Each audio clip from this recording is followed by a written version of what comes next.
Welcome! Let's set up your company in OpenEduCat. First, head over to User and Companies from the settings. Now, add your company name, address, Street 1 and 2, enter city, then country, select state, and add zip code.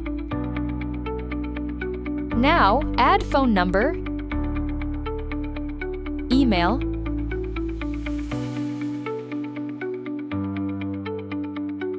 and website. These details will appear on invoices and reports. Then upload your logo. Click Save to apply your company settings. You can see your company in the list view. You're all set!